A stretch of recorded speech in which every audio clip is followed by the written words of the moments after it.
You're right on time for Hope TV News Watch on this 9th day of September 2024.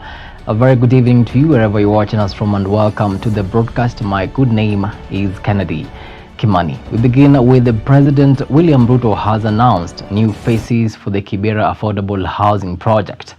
Speaking today when he inspected the construction of more than 4,054 unit Kibera Soweto East Affordable Housing Project, the President said affordable housing aims to eliminate slums in the country, pointing out that the housing program is the path towards a better quality of life for all Kenyans.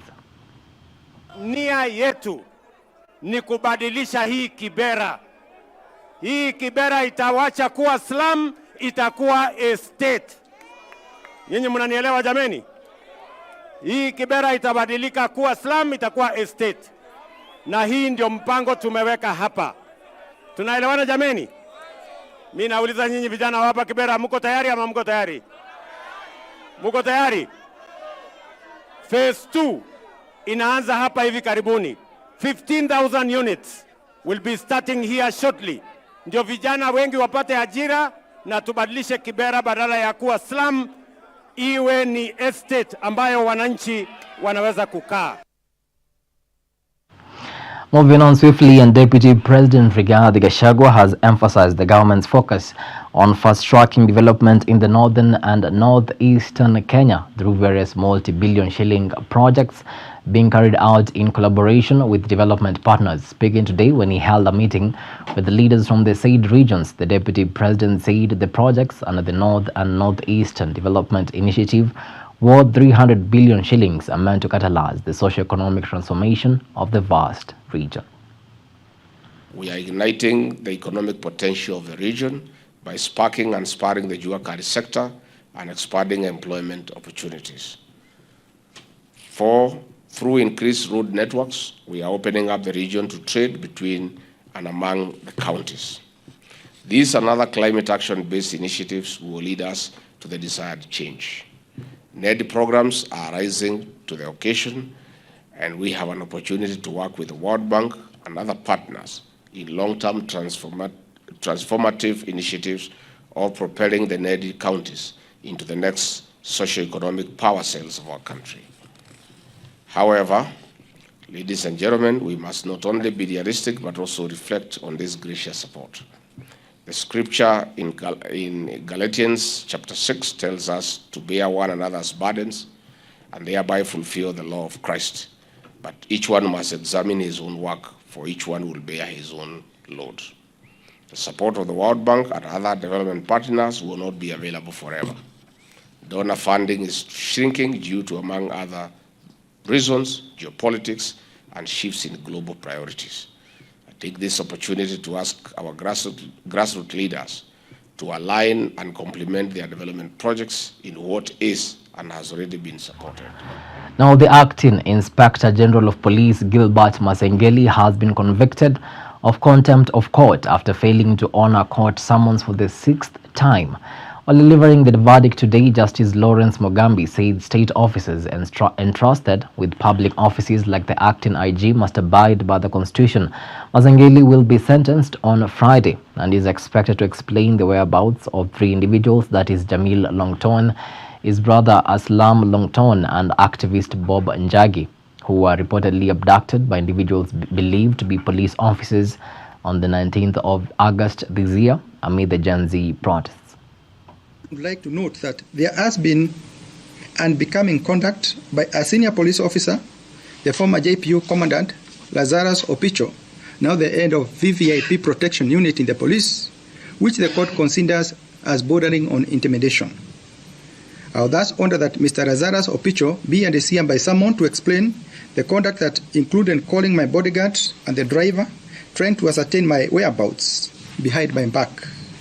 I also need to ascertain what the reasons behind such an inquiry and many other concerns. I thus reserve the sentencing together with the explanation by Lazarus Opicho to Friday, 13th of September 2024. Having found the first respondent, acting AIG, acting Inspector General of Police, guilty of contempt, the court is now free and ready to take the explanation provided by the DIG, since there is no more impediment to the hearing of the matter, the finding of contempt having been made after an opportunity to purge the content having been extended and not taken. And to some politics now, and a section of ODM delegates from Nairobi have thrown their support behind Siaya Governor James Orengo to succeed Raila Odinga as the party leader. The delegates argue that Orengo's extensive experience and leadership within the party make him a suitable candidate to take over from Odinga, who is set to vie for the African Union Commission chairperson seat in February next year. Kutakuwa na vacuum ama kutakuwa na nafasi ya party leader wa ODM baada ya baba kutoka, so tulikuwa napendekeza ya kwamba gavana wa Siaya Mheshimiwa James Orengo aweze kufikiriwa kwa hiyo kiti cha party leader cha ODM cha Kenya mzima, na sisi kama Nairobi tumekubaliana kwa kauli moja na kila mtu ameweka sahihi ya kwamba tunamuunga mkono ya kwamba tunaunga Orengo mkono apewe kiti cha party leader katika chama chetu cha ODM. In the event Raila Amolo Odinga clinches the AU seats, ni Mheshimiwa Orengo. Na tunajua mwenendo yake na tunajua njia zake zile ampitia. Na tujasema tunamsupport mwingine asije akavai. Chama yetu ni Social Democrats. Definitely, because we want the party to have more young blood which is coming in, and also the blood which can be able to move the party forward. Hata hizo vitu zimebaki baba, tunakuomba ujaribu tena kuteua mama ili wamama washike moral ya kufanyia party kazi. Now, still matters politics, and 14 legislators from the Mount Kenya East region, that is Embu, Meru and Rakanithi counties, have endorsed Interior Cabinet Secretary Professor Kithure Kindiki as their spokesperson. The leaders, who include 13 MPs and 1 senator, have said CS Kindiki will also be their link between them and the executive on all matters touching the region. Now, speaking during a joint press briefing in Embu town today, the leaders said the region had come of age and want to henceforth canvass their issues, including development and politics, as a distinct entity.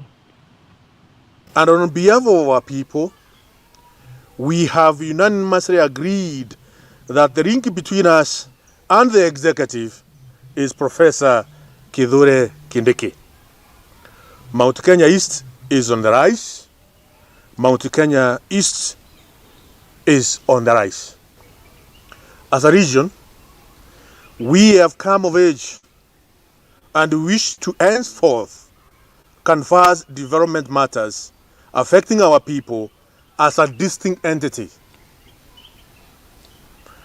Our employment, we extend our deepest appreciation to His Excellency the President William Ruto for the many job opportunities already extended to our region. We further request that the future opportunities for employment to be extended to our people. As leaders, we remain committed to ensuring the development of Mount Kenya East. Our people deserve nothing less. We acknowledge the need for a strong linkage with the executive to fast-track our region priorities. Through collaboration and constant dialogue, we are confident that Mount Kenya East will progressively secure a stronger recognition in the national agenda. Away from politics, and a section of university students in Mombasa County joined their counterparts across the country in demonstrating against the new university funding model, terming it as punitive and discriminatory. Led by student leaders from the Technical University of Mombasa, the students expressed their dissatisfaction with the new funding model, arguing that it will deepen inequality in education by denying many financially disadvantaged students access to higher education. They are now demanding for the removal of Band 4 and 5 of the model, of the abolishment of the model in totality, as well as efficiency in the means testing instrument. Now, this comes even after the government announced on Sunday that it will establish 2 working committees to review the new funding model.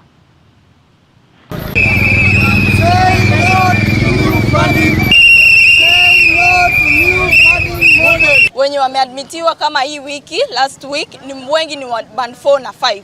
Kumaanisha the band 1 wale ambao wazazi wao hawana kitu, hawajafika shule, wako bado majumbani. And those are dreams, those are future doctors, those are future leaders. That means their dreams are they are being killed. So, tunasema fee imepanda. New funding model imefanya fee ipande. Sitafanya satellite campuses zikufe. Na hatuwezi enda sote main campuses. Tunatoka mbali tukuja hapa kusoma. So tunasema satellite campus isiuawe. The government is raising fees to kill these institutions zenye ziko hapa mashinani. Ruto alisema anataka poor people kids to learn, lakini vile anafanya anatumaliza sote. Kwa hivyo sisi tunasema new funding model ianguke. We are against the e-payment model. I wonder where our money is going, because the new funding model has come with a new way of paying fees, which is very uncouth. I personally, I sat down yesterday and considered the Vision 2030. The education, the thing they are talking about education is very coherent, and I don't understand what they mean by the fact that they want us to pay, like when you want to join, your fee payment should be like 600,000, then your parent is paying 5,000, and then the parent asks you, where will we get another amount, the remaining amount? Very coherent, very uncouth. And this one goes direct to the presidential working team and to the cabinet secretary, Minister of Education, and to all the stakeholders in the education system, or the Minister of Education. Go back, reschedule the MTI, the mean testing instrument. Now, Jomvu Member of Parliament Badi Twalib has vowed to stand with his constituents in the wake of a surge in land tussles. The constituency in recent times has witnessed a wave of evictions, the latest being the Moeba village in the Meritini location, where residents were evicted in the wee hours. Speaking during a meeting with village elders, the legislator has condemned the eviction of more than 30 families of Moeba in an inhumane way by a tycoon. Twashangaa ni nini sasa ambacho hao watu walipokuwa wakiishi pale kwa amani na watu wa airport imeingiliwa kati. Na fikra ambayo unasema mimi ni kwa kuwa watu wameona pale mahali ni pa thamani, ndio sasa wataka kuwaondoa hao watu kuona ni wanyonge ili wao wapate kujifaidisha kibinafsi. Kama mbunge nasema jambo kama hilo sitalikubali, na nitapambana mpaka dakika ya mwisho kuona kwa tumetetea watu wetu. Leo nataka niseme, juzi Mheshimiwa Rais William Ruto alikuja hapa Mombasa na alikuwa na mkutano na viongozi katika ikulu ya Mombasa. Mimi Badi nilizungumza na rais personally, nikamwelezea maneno ya Moeba, na akachukua simu akampatia State House Controller Kato Ole Mitito, akapigia Nixon Koriri ambaye ni PS wa Lands kumweleza juu ya jambo hili. Kwa hivyo hivi sasa haiwezekani mtu kuja na kotoda usiku ili aje aondoe wale watu wangu. Mimi nataka kusema nyuma yangu hapa kuna wazee kutoka katika sehemu ya Miritini, na kuna wazee wengine pia wanatoka pia katika hiyo sehemu ya Moeba. Hivi sasa wanaishi katika hali ya kutamaushwa kuona kuwa ni namna gani ambavyo watu hawa wanaweza kusumbuliwa. Imekuwa ni shida kubwa, maskari anasema tokeni. Sasa tutoke tuende wapi na hatukuwa tumepata hata kama ni hamasa, hatujapata awareness yoyote. Hakuna mkutano tumewekewa pengine na mzee wa mtaa, hakuna mkutano tumewekewa pengine na area chifu, hakuna mkutano tumewekewa pengine na DO. Hii sehemu ikawa ni ambapo tulikuwa na shida wakati ule. Basi tukaambia basi tungoje tuwe vitu vyetu, hawakutaka kujua, vitu vikavunjwa, ma TV, kila kitu paka chakula kikafinikwa. Ikabidi nyumba ziweze kuvunjwa kutoka wakati huo paka tunavyosema sasa hivi watoto hawaendi shuleni. Chakula kimekuwa ni shida, sehemu ambayo tulikuwa tumetegemea kwa chakula kimekuwa fenced. Jamaa huyu ambaye ajiita Shreji na ambaye amekuja kufence sehemu hii nyingine ameifence yote, na watu wamevunjwa nyumba zao, mimea yetu iko ndani, hatuna uwezo hata kuweza kuaccess watoto. Kitu kimoja ambacho nataka kupiana warning kabisa hapa, watu wa Jomvu ni wa Kenya kama Wakenya wengine wote wale. Kwa hivyo wasichukuliwe kama wanyama. Kwa mtu akija hapa atakuja na court order ambayo haieleweki, apate kuja kuwasongeza watu kwa mambo yake ya manufaa ya kibinafsi. Forceful eviction hii government ilikataa, na lazima mtu akiwa na court order ahusishe watu wote. Mimi kama mbunge sina lolote ambalo najua, nafanya kuambiwa kwa kilio cha watu, kwa watu wamekuja usiku kuja kuondolewa. Sisi tutafanya haya mambo kwa njia ya kisheria, na yeye kama ana court order yake aitoe wazi, iwe authentified, kuonekana kama ni ya kweli. Na ukipata court order ina steps ambazo atakana kuzipeleka before uje upeleke watu pale ambapo unataka kuwasukuma. Hakuna mahali popote ambapo ampeleka. Na leo nataka kusema kitu kimoja. Ikiwa kuna vyombo vya usalama vilipelekewa court order hiyo na mkate kichini chini, huo mkate utatumbukia nyungu. Well, it is exactly 22 minutes past the top of the hour. Time now for a short break, but immediately after, I'll be back with the business news. Stick around.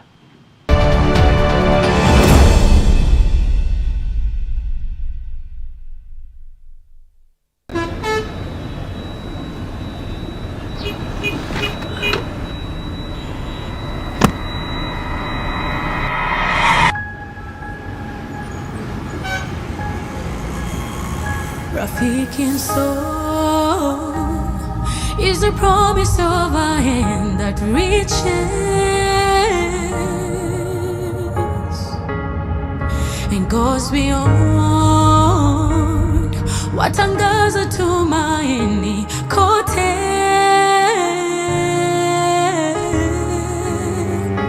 I'm forever grateful, ninashukuru ukarimu, ukarimu. I'm forever grateful, ninashukuru ukarimu, ukarimu.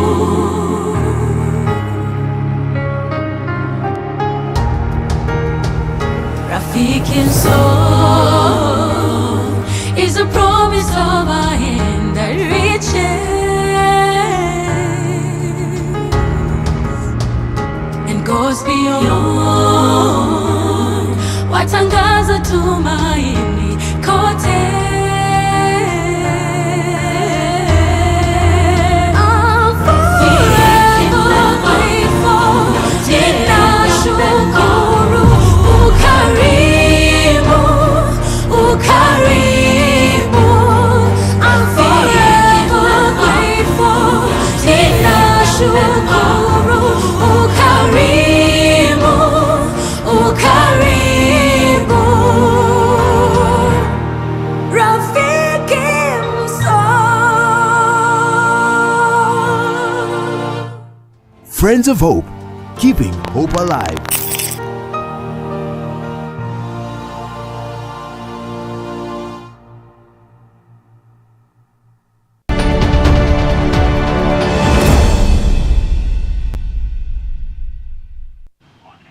Welcome back. Now, the Kenya Pipeline Company has onboarded SecureNet solutions to activate 1.6 terabits per second data capacity on KPC's fiber optic cable, which runs from Mombasa to Nairobi. The new high-capacity fiber link will bring fast gigabit internet speeds and unparalleled reliability to homes, businesses, and community networks in Kenya's two largest cities, representing a major advancement in Kenya's digital infrastructure and connectivity goals.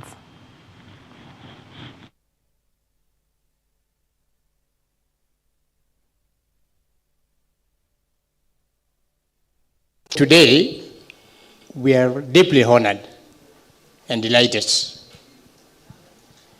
to welcome SecureNet as the first Tier 3 NFP licensed operator.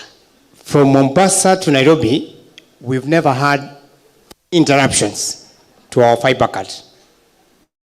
We've operated from 2018. This is 2024. For the last how many years? 6 years. No fiber cut. So you can sit back and focus on your customers. This capacity, this 1.6 terabyte of connectivity, is not just for data centers. It's for every Kenyan. It's for those reached through the diverse networks of our local operators, for the people working tirelessly in every corner of this nation. It's for the unconnected, those who deserve the opportunity to be empowered by the vast potential of the digital world. Moving on swiftly, and Diamond Trust Bank has today unveiled a new branch in Bondo, Siaya County, as part of its local expansion drive aimed at expanding business into new sectors of the economy and bringing its services closer to customers. The new branch, located within Naya Center in Bondo, marks DTB's first branch in Siaya County, the 88th in Kenya and the 158th across the East African region.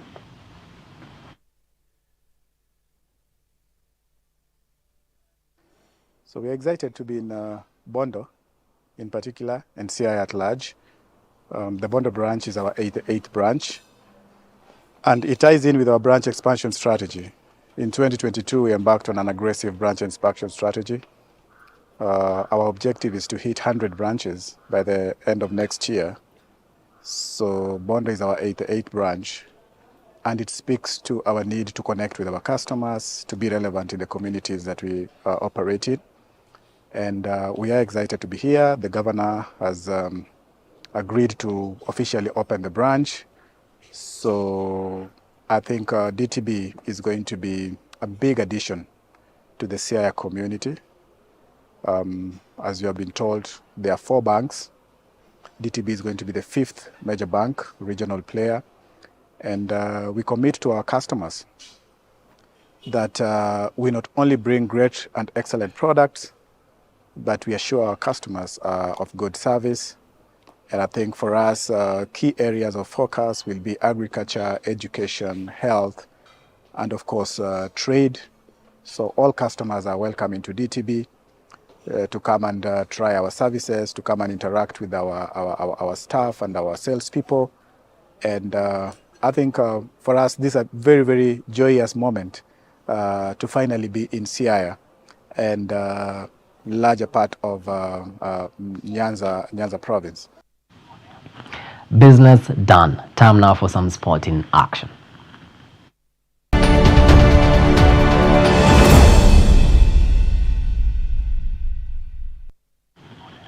Now the youthful team of Jeff Modoki, Winston Kiremi, Kevin Kabugi and Ian Kiremi returned a combined score of 116 points to emerge as the overall team winners of the 16th leg of the KCB East Africa Golf Tour at the 9-hole Nanyuki Golf Course on Saturday. Gabriel Miungi, Captain Anthony Rukwaro, James Warui and Rama Maulid returned 109 points to be named as the second best team of the night at the tourney that brought together a field of 103 top amateur players. Both teams will participate in the tour's grand finale slated for the 6th of December this year. Excited, pretty grateful. It's been a long time coming, and yeah, very, very excited at the moment. Yeah. They say practice makes perfect. Initially, the tournament was scheduled for, was it July or June? So that week we came every single day from Monday to Friday, but on Friday we got the information that it was postponed, but we were grateful that it was not cancelled, but it was just postponed. So when we heard that it was coming this week, we showed up once again. From Monday to Thursday we were here practicing, and yeah, some of my team members even came yesterday, and yeah, just a lot of practice that has led to this moment. Yeah, definitely I would say we are ready. Just keeping practice and showing up every day, fixing some minor issues, because golf is golf. Not everything works out at the same time, so there are a few fixes here and there we need to take care of. And yeah, I think if we do that, we stand a very good chance. Kenya Harlequin are the 2024 Driftwood Sevens champions after beating KCB RFC 15-12. At the Mombasa Sports Club on Sunday, KCB got their tries through Austin Sekutwa and Tyson Maina and a conversion from Festus Shiasi, while Queens responded with tries from Fogang, Leonard Amon Wamalo and Mwangi Dave, with the latter scoring just before full-time. Both KCB and Harlequins were unbeaten through to the finals, but it was Harlequins who maintained their touch.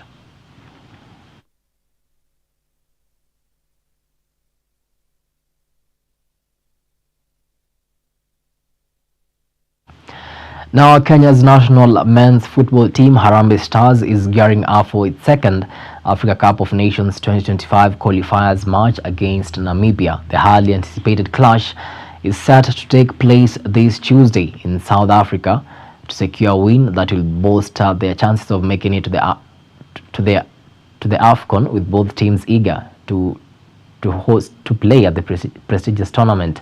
Having shown promise in their first qualifier where they drew 1-1 against Zimbabwe last week, Harambee Stars are focused on improving their performance and earning crucial points. Namibia, however, poses a tough challenge with a strong squad and recent wins under their belt.